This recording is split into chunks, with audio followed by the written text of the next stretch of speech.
বেশ কয়েক বছর রথের দিন কোথাও বেরোনো হয় না। ছোটোবেলায় যেমন রথের মেলাতে যেতাম তেমন করে আর যাওয়া হয় না।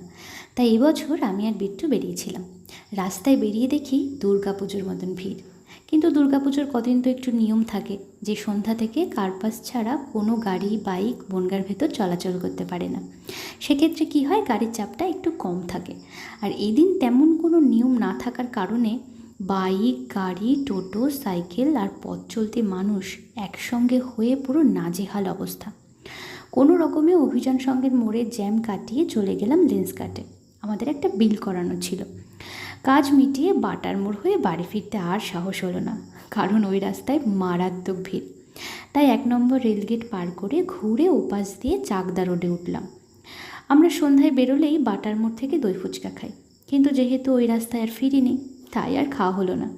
অগত্যা নীলদর্পণের সামনে থেকে 1 প্লেট মোমো খেলাম। নীলদর্পণের সামনের এই দোকানের মোমোটা আমার কিন্তু বেশ ভালো লাগে। মোমো খাওয়ার ইচ্ছে হলে আমরা কিন্তু এখান থেকেই বেশি খাই। তো যাই হোক, রথ দেখা হলো, ঘোরা হলো, কাজ হলো, খাওয়া দাওয়াও হলো। এবার তাহলে বাড়ি ফেরার পালা। তো রথের দিনটা আমাদের এভাবেই কাটলো। চলো, কথা হবে অন্য কোনো দিন, নতুন কোনো দিনের গল্প নিয়ে। আজকের মতো টাটা।